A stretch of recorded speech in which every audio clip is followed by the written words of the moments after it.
The latest in Minnesota is chilling. A man allegedly stalked 4 lawmakers in a police disguise before gunning down 2 and injuring 2 others. Vance Luther Boelter was captured after 40 hours, and now he faces federal murder, stalking, and firearms charges and could possibly even face the death penalty. The latest twist in this story is an international mystery in our own backyard. A phone that was tied to the accused assassin's home pinged off in multiple places like Dubai, Nepal, India, Turkey, and more over the last 3 years. For more, let's bring in Blaze News investigative reporter Joe Hanneman, who's been writing about this for theblaze.com. So, Joe, thanks for joining us tonight. So, how do we get all of this international travel for a narrative that did seem so locally contained?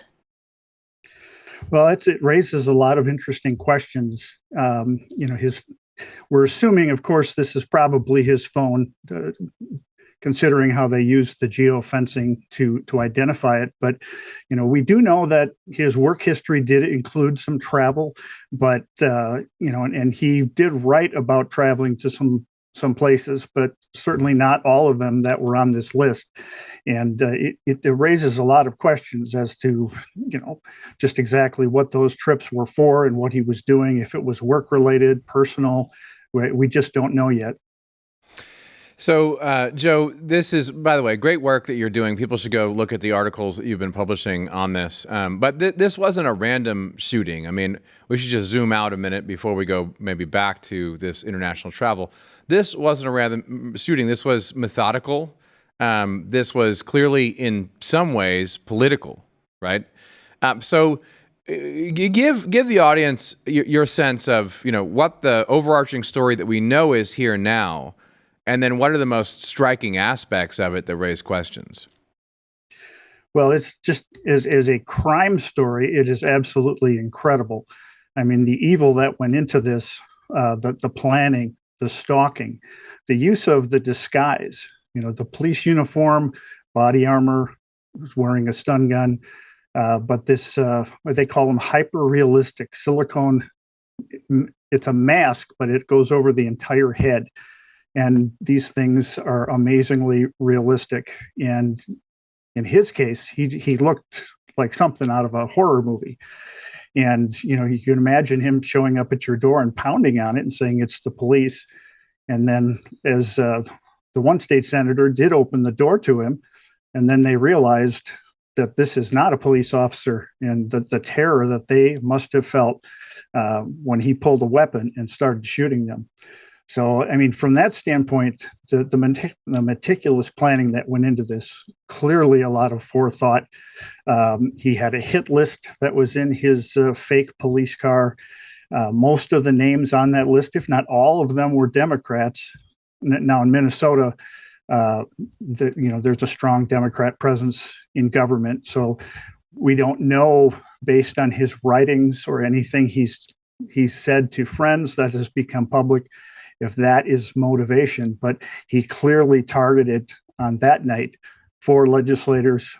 2 of them he encountered and shot, but the other 2, one was not home, and the third one, there were already police cars outside of her residence, and that scared him off, and he moved away and went on to the final stop, where he assassinated the former Speaker of the Minnesota House. So you've been writing so in depth on this. So what do we know about this man, this Vance Luther Boelter? What do we know about him? Well, he's got 5 children. He's married. He had roughly 30-year career in the food industry, working for companies like Golden Plump Chicken, and that his food industry experience led him to want to open up some kind of a venture in the Democratic Republic of Congo to help that country grow more of its own food. So we know he traveled back and forth to Congo as a result of that experience.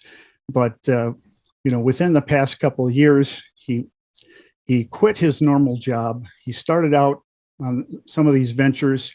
He owned a security company that I don't think was actually even operating, but he had the police vehicles. He obviously had all of the equipment.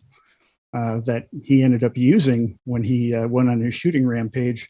But between the Congo business, Red Lion Group, and his Praetorian Guard security services, both of those appeared to be, say, almost fronts.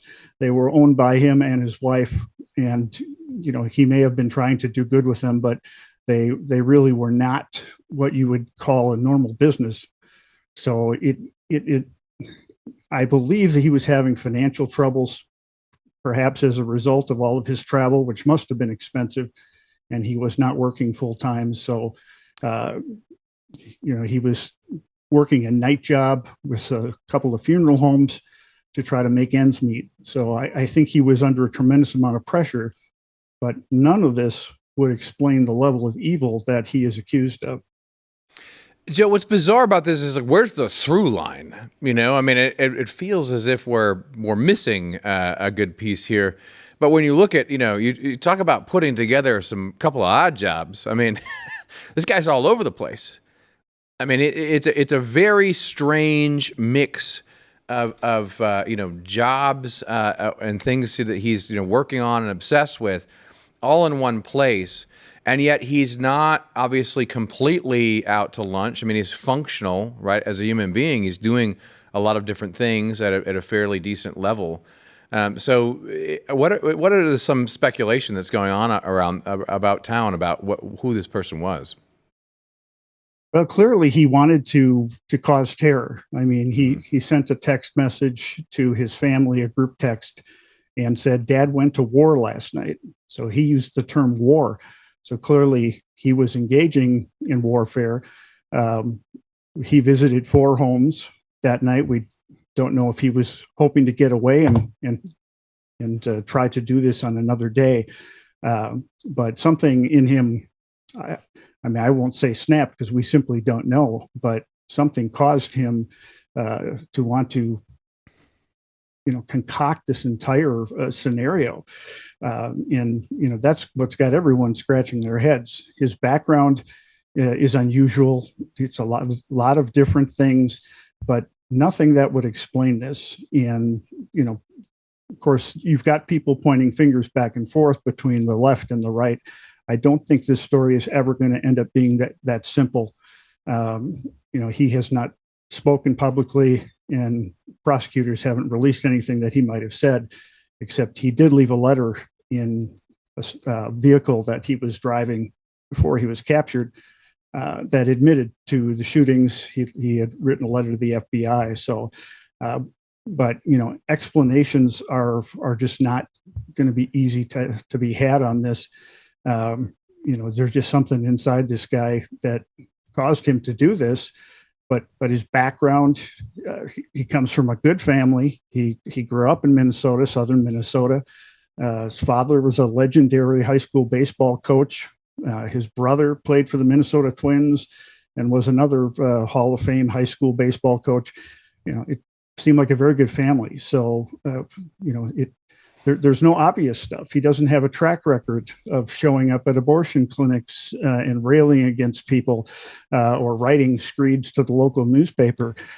So, from that standpoint, we still it's gonna take input from him, his wife, or others that actually know him well to maybe understand what happened.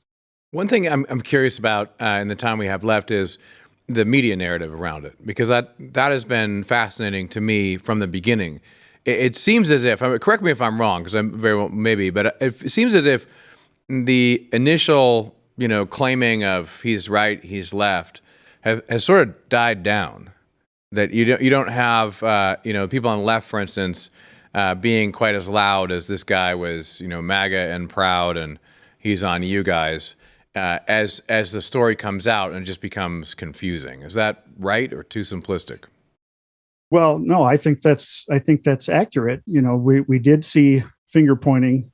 We saw some very early blame that was tossed out there on outlets like MSNBC that immediately tried to hang it around President Trump's neck. And that there's absolutely no evidence of that. This man was appointed to workforce development boards in Minnesota by 2 Minnesota governors. So he clearly had connections in the Democrat Party.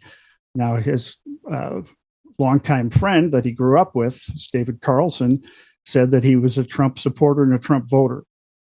But other than his word, there's no evidence that would back that up. So on either side, it's just not clear. The Minnesota governor has said some things that were quite hypocritical about, rhetoric and toning it down. 10 days after he was on behind a microphone saying, we got to bully President Trump. We got to get in his face and bully him harder. Well, that's incitement. So, it's not and I just don't think there's going to be a simple answer like that, they'll find some other writings where he says he's inspired by this or that. I think it's going to require a much more in-depth study of this guy. Yeah, and the wife is out there, and she had weapons and passports and cash with her. So this story is clearly not done unfolding. Joe Hanneman, thanks so much for all the time here today.